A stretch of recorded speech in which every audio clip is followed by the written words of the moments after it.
Hey guys, it's Kevin and Michelle Davis here in Sugar High World Headquarters, aka my outer shop. Today we're getting ready to start on day one of this Sugar High build, and we're super excited. Wanted to give you just a couple of quick notes on our video and audio things that we're dealing with. We're not professional videographers. We're still working on audio, so I hope you'll stick with us. I know it will get better. So we're ready to get started. I'm gonna go back here in the back and take a look. And we haven't gotten our parts in yet, but that's okay because we have plenty of work to do before then. So the two main areas that we're gonna work on right now are prepping for the wrap, which is the exterior of the Jeep, and then also prepping for the bed liner, which is on the interior. So we're gonna pull out the wrenches, we're gonna get to work, we're gonna start removing things from the outside and pulling things out from the inside, so we'll be ready to go. All right, I'm getting started on the outside, so I'm going to remove the diamond plate off of the exterior because this is going to be a full body wrap on it, so we want everything off. So I've got my 1/2-inch socket wrench and my T27 star bit on it. My husband's going to be so proud that I remember that. All right, I've broken the bolt loose there, but it's a lot easier if I can just use this to finish unscrewing it, so that's what I'm going to do.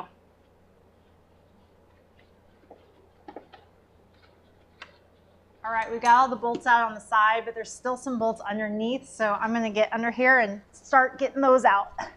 So one of the things I've learned over the years with crawling under vehicles, first of all, I got lazy and I have a lift, which we'll show in another video, but is when you crawl underneath it and you're gonna be working overhead like this, the tendency is to look right underneath here, which means in a Jeep especially, you get a face full of dirt. So I always wanna start, I'm gonna probably start on this one over here, or slide over. So we'll get these out. These are a 10mm bolt, and there are several of them. It looks like there's 5 of them. Michelle's already got 2 of them out, so this should be pretty quick.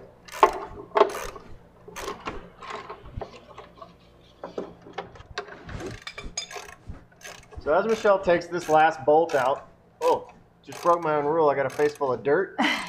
Sort of pulling out a little bit to see if it's going to come off. What I think is happening is there's probably some double-sided tape here, or some silicone that they put in there to keep all the crap, dirt, oil, and road grime out of there. So what I'll do is, I know it's not going to go anywhere, and we'll both crawl out of here and we'll pull this off together. So you just grab that side. Grab from underneath. Oh, Whoa. whoa. See all that dirt? That's what a Jeep is supposed to look like. That's right. When you're doing a project like this, one thing you want to do is make sure that you keep everything organized, especially as you're removing it, so that you have all your parts to put back on. Well, fortunately, my husband is a huge cottage cheese fanatic, so I don't know, this is probably like a couple days worth of containers for him. But anyways, so what we do is we like to take these old containers and just put all of our parts. Did you give me a... All right, here's the Sharpie, and then just write on them where they go, and then we're able to keep these and keep everything together. Next step is removing the fender flares. There's 8 bolts underneath there, so I've got my 1/4-inch socket wrench with a 5/16 inch socket on there, and we're gonna just start removing those.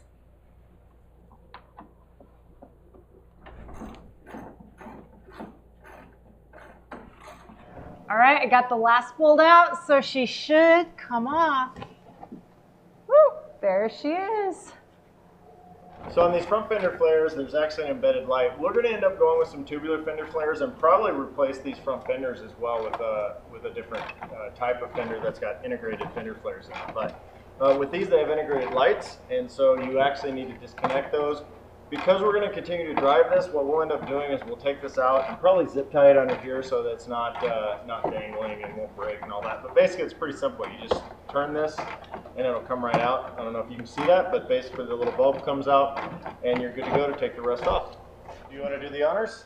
Sure. There we go. There we go.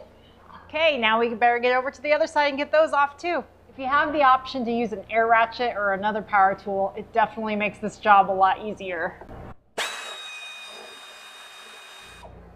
In order to get ready to put the bed liner in, we've got to take everything out that's on the inside, including the seat belts, the brackets, everything. So the first thing we're going to do is take out the carpet, and Jeep carpet is designed to come out because, well, it's a Jeep. So we took the back seat out, and now I'm just going to lift the carpet up. It looks like it's going to be pretty easy. slide these seat belts out from it. And yeah.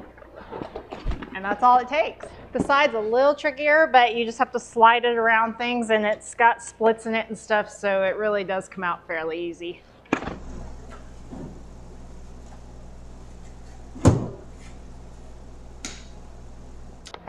Hey, there's a goldfish down here.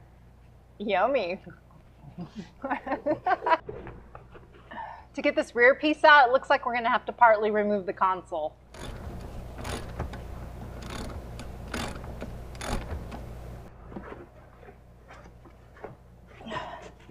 Oh, it looks like it's stuck here under the seat too. We're going to have to get this bolt out.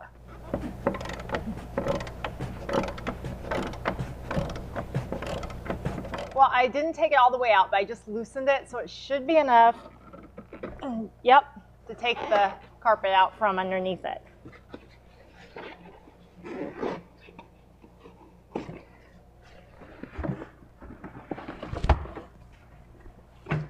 Rookie mistake, as you can probably, well, maybe you can see here, when I was pulling the carpet, this one was stuck underneath this bolt as well, and it actually ripped it, which I don't really care because we're getting rid of this carpet, but if you were trying to save your carpet, you probably want to check and make sure that your bolt is loosened on that side too. Up under the dash, there's a couple of plastic retaining bolts. They look kind of like that, so you'll have to grab the flathead screwdriver to get those out.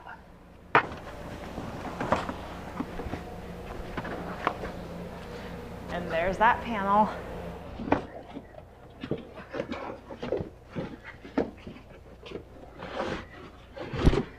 Woohoo! Carpet's gone! We've got the carpet out, but now to continue getting ready for the bed liner and also to get ready for the rally because we need the extra room back here, we're going to take out the seat belts and all the seat hardware and anything else that's in the way. I'm using the socket wrench once again to get the seat belts out, and this time I've got a T50 socket on it. So, there we go. Okay, I'm going to use the breaker bar on this one. It's got a 1/2-inch socket fitting at the end of it, so you can just use the same socket you used on the other side.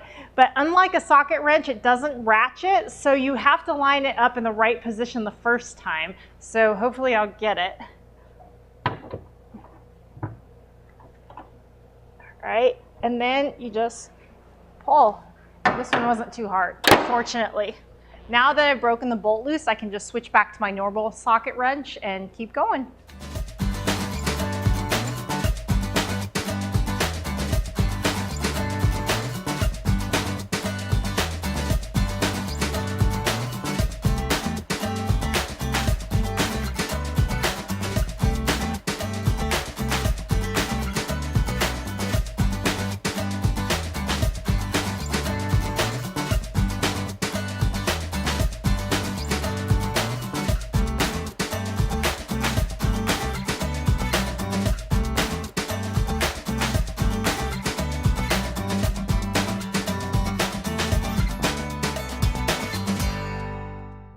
Well, I got the last bracket out, but I just noticed the clock and it's time to get dinner started. You know, as they say, a woman's job is never done. So it looks like that's all I'm going to get to today.